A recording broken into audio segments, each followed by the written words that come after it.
It was the summer of 1884, deep in the Colorado Territory where the land was stubborn, the men even more so, and power was measured by the cattle on your range, and the silence in your name. The Callaway Ranch stretched wide across that dust-blown land, 15,000 head of cattle, 60 ranch hands, and one man at the top who didn't take kindly to questions, Silas Callaway. But this story ain't about him. It's about his son, Garrett Callaway, man raised in the shadow of a legacy so large it left no room for doubts or dreams or love. Garrett walked into the study with the same expression he wore during a cattle auction, calm, firm. Unreadable, the room smelled like cigar, smoke, and old power. Silas didn't look up. When he spoke, it's time. Garrett didn't flinch, just stood tall. Time for what? Silas slid a folded envelope across the desk. His voice was flat as an anvil. You're marrying Evelyn McCrae this Saturday. Garrett blinked once, not from surprise, but disbelief. Evelyn McCrae, the girl from the ridge, thought that family was all but dust and pride. Silas leaned back in his chair. She's still got her father's land barely, and she's the last of her name joining. With us makes sense. Garrett crossed his arms. So now I'm breeding stock. You're a Callaway, Silas said, voice hardening. You don't marry for flutters. And fireworks you marry for land for. Legacy, just like I did. Garrett stared at his father, the man who built an empire without ever once saying the word love. He wanted to argue, to laugh, to walk out, but something in him, something old and tired, stayed. Still, you even know what she looks like? Garrett asked. Pretty enough. Sharp enough, that's all that matters. You'll say the vows. The air outside was thick with dust and judgment. Garrett walked past the stables, past the bunkhouse, past the fence line where sky and land touched. And nothing felt certain. Evelyn McCrae. He remembered her vaguely, the way you remember a storm from a decade ago. Quiet. Girl Smart Eyes kept to herself, but if the stories were true, time hadn't been kind, and neither was this bargain. He muttered to no one, this is madness. But deep down, buried under duty and drought, hardened skin, a single question echoed, louder than the rest. What if she isn't what they say? 2 days later, the Callaway Chapel stood dressed in sundried cedar and silence. There were no roses, no ribbons, just wind dust and the sound of whispers carried through old wood and narrow pews. Garrett Callaway stood at the front of the chapel in a black coat and boots, polished enough to reflect regret. His hat rested on the bench beside him, one of the few signs he was taking this seriously, even if his jaw was clenched, like a locked gate. The crowd was small, a few ranch hands, a preacher who owed Silas a favor, and a handful of townfolks who came to witness history or scandal. Evelyn McCrae hadn't been seen in public in years, not since her father died, and her family name fell out of favor like a horse that couldn't run. Then came the creak of the doors. She didn't ride in. She didn't glide. She walked measured, straight, veiled. Her dress was simple dove gray, buttoned high, no frills. The veil shimmered like mist over morning grass. Garrett didn't move. He expected nerves. He expected awkwardness. Instead, she moved like someone who'd practiced being underestimated. The preacher began the old vows, the familiar words. Do you, Garrett Callaway? I do. And do you, Evelyn McCrae? Her voice was soft. Clear. I do. Then you may lift the veil. Garrett hesitated just a beat, then reached forward, fingertips grazing the lace, and slowly drew the veil back. And there she was, not plain, not forgettable, not meek. Evelyn McCrae had the kind of beauty that didn't beg, it waited. Her eyes met his, steady, unwavering, and for the first time in years, Garrett Callaway felt uncertain, not because she was stunning, but because she knew he hadn't expected her to be. She stood there calm, composed, untouchable, and he suddenly didn't know whether he just made the worst mistake of his life or the best one. The Callaway ranch house was big, not just in square footage, but in weight. Every plank carried history, every nail a name, and now it had 2 more names inside, joined by law, not love. Garrett opened the front door and stepped aside like a gentleman, or maybe just a host. Evelyn entered, eyes steady, boots echoing lightly on the polished floorboard. She took in the place with a single sweeping glance, not admiring. Assessing this where I'm expected to stay, she asked, voice calm. Garrett nodded. Once room down the halls, yours, mine's. Across, no warmth, no welcome, just architecture and obligation. Evelyn unpacked in silence, books, a worn journal, a leather pouch of dried herbs, a small framed photograph of her father, the kind of items that carry memory like scented. Old clothes in the room across the hall. Garrett sat at the edge of his bedshirt, unbuttoned, rubbing the bridge of his nose like it might explain anything. No words had passed between them since the veil came down. No awkward laughter, no gestures of affection, just the sound of 2 doors clicking shut in perfect unison. Evelyn was up before dawn. She didn't tiptoe. She moved with intent. By the time Garrett stumbled in, hair damp, boots loose, she was already seated at the kitchen table, a cup of black coffee in front of her, and the ranch's financial ledger open beside it. He blinked. You're reading the books, you left them out. she said, flipping a page. Figured I'd learn how this place breathes before trying to change its lungs. Garrett frowned, pulling out a chair across from her. You always talk. Like that only when people assume I'm not. Thinking something passed between them. Then not heat. Not yet, just a pause, they kind that said, I see you, I'm not what you expected and neither are you.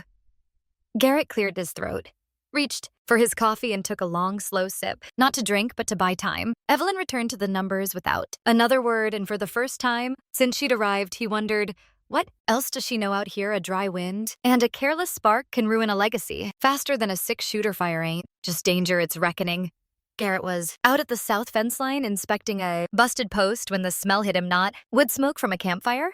This was different, wild, sharp, fast. He didn't hesitate. Fire, he yelled, boot heels, digging hard into dirt as he mounted his horse and galloped toward the barn ranch. Hands scrambled, buckets flew, men cursed. The wind, and in the middle of the chaos, sleeves rolled, skirts hitched, stood Evelyn, hauling 2 pails of water like she'd been born doing it. Garrett pulled hard on the reins, dismounted in a rush. What the hell are you doing? She didn't stop moving, helping you'll get yourself killed, so will your fence line. She snapped back, eyes flashing, their gazes locked, smoke in the air, heat on their skin. Then, without another word, Garrett grabbed a bucket and followed. The blaze didn't take the fence, but it left its mark. Smoke hung low like an uneasy truce. Garrett and Evelyn stood, shoulder to shoulder, clothes soaked, faces streaked with ash. You ever fight fire? Before, he asked, breathing hard. No, she said, but I've had to hold back. Worse. He glanced at her, really looked, this time not just at the dirt on her face or the wet strands of hair clinging to her cheek, but at the way she stood, unshaken, unbent. Alive, you didn't have to do all that, he said. Neither did you?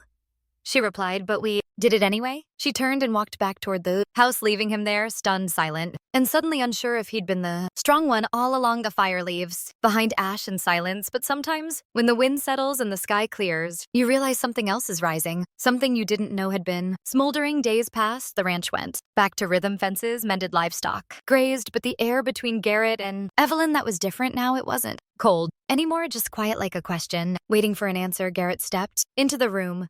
Boots, dusty, shirt half unbuttoned. Evelyn sat by the window, sunlight caught in the pages of a book, spine cracked, corners worn. What are you reading? He asked. A training manual. She said, Mustangs, wild ones, says they run until they don't. Garrett chuckled under his breath. Sounds like me. Evelyn smiled barely, but it was the first real one he'd seen. He sat across from her, elbows on the table. Why'd you agree to the marriage? He asked. She looked at him, not startled, not defensive. Because I was tired of surviving alone, she said. Garrett leaned in, slightly. Not tired of being alone, no, just tired of pretending it didn't matter. Later, they sat side by side, separate cups of coffee going cold. On the railing, the sky stretched wide and clear, full of stars and things. Unspoken, Garrett broke the silence. I misjudged you. You weren't the only one, she said. No, what did you expect me to be?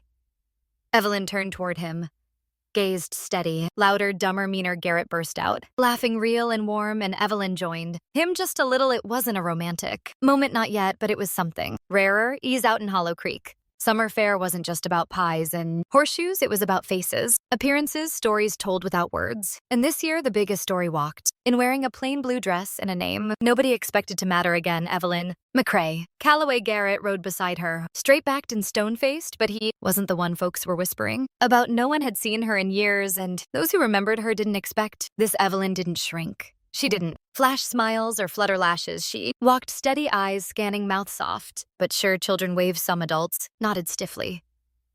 Others just stared. Garrett watched her, curious, protective, but mostly impressed. She didn't just carry herself well, she carried history and turned it into grace. Evelyn stood alone by the baked goods, reading tiny handwriting on a cherry pie label, when 2 local wives sidled near. That her McCrae girl, sure as spit, thought she'd be plainer. Doesn't say much, does she? Evelyn didn't flinch. She turned and looked at them, calm as still water. My father used to say, talk less and let your work answer louder.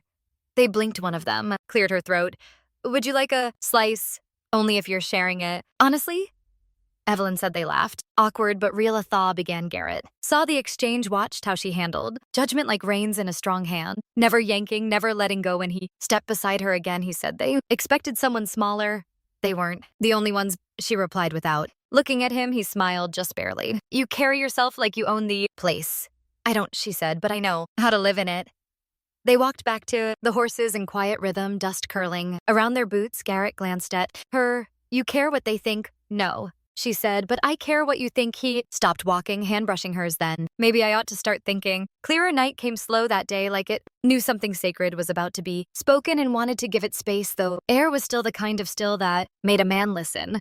Garrett sat on the porch steps, boots off, glass in hand, staring at stars like they might answer. Things he hadn't yet dared to ask Evelyn. Stepped out, barefoot, cardigan around her shoulders. She didn't say a word, just sat beside him close enough to feel the warmth.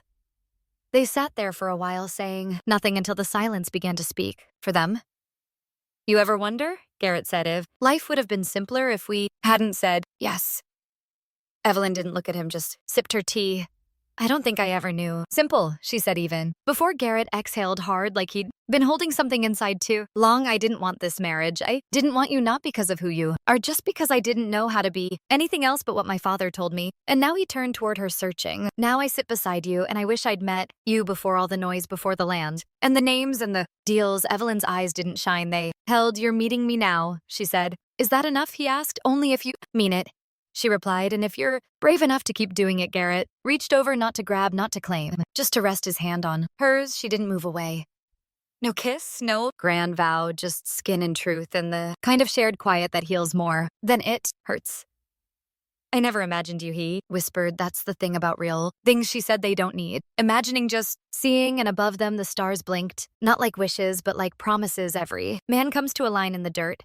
A line drawn by someone else, by blood or fear or legacy, and every man's got to decide whether to cross it or erase it. Garrett Calloway stood in his father's study the next morning, coat unbuttoned, jaw tight, hands clenched just enough to tremble. Silas looked up from his papers like nothing had changed, but everything had. You've been distracted, Silas said, casually sipping coffee. That woman has you second-guessing things she's not. That woman, Garrett said. Silas didn't blink. She's your wife. That was the deal. She gets security. We get land in you. Keep the name intact. No, Garrett said. She gets more than that. Silas narrowed his eyes. You're getting sentimental. I'm getting free, Garrett answered from what Silas snapped. Everything I built for you. Garrett took a slow breath from the idea that power is better than peace. You marry who you're told, Silas growled. You hold the land, you hold the name. That's how this stays ours. Garrett stepped forward, voice low and steady.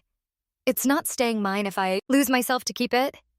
Silas stared at him for a long moment, the look of a man who realized the reins were no longer in his hand. You disappoint me, good, Garrett said. Means I am not you. Garrett found Evelyn by the horse's hair, braided, sleeves rolled, checking the feed bins. Like she owned the world or didn't need to. She turned when she heard his footsteps. Well, I told him, Garrett said, stopping, just shy of her space, that I choose you, not because it makes sense, not because it's expected, because I want to. Evelyn studied him. Expression calm, thoughtful, strong. You sure, she asked. I've never been more. Then let's see if you mean it tomorrow, she said. Garrett tilted his head. What's tomorrow? The ridge? She replied. We ride it together. If you still feel the same. By sundown I'll believe it. Deal, he said. And for the first time she smiled. First, some folks think love comes like lightning, sudden, loud, unforgettable, but out here on the ridgelines of Colorado, it comes quieter, like hoofbeat it's in, soft dirt, or a hand reaching out when you least expect it. Garrett and Evelyn saddled up at dawn. No ceremony. No audience, just two horses, one sky and miles of land that once divided them now beneath their shared path. Evelyn rode ahead at first, sure-footed, confident. Garrett stayed close, not to protect, but to walk beside. They crossed old markers, rusted fence, posts, weathered trees. This used to be your father's, Garrett said, pointing to a gnarled cottonwood. Evelyn nodded. It still is a spirit, but today, she looked back at him. It's ours at the top of the ridge. They stopped below.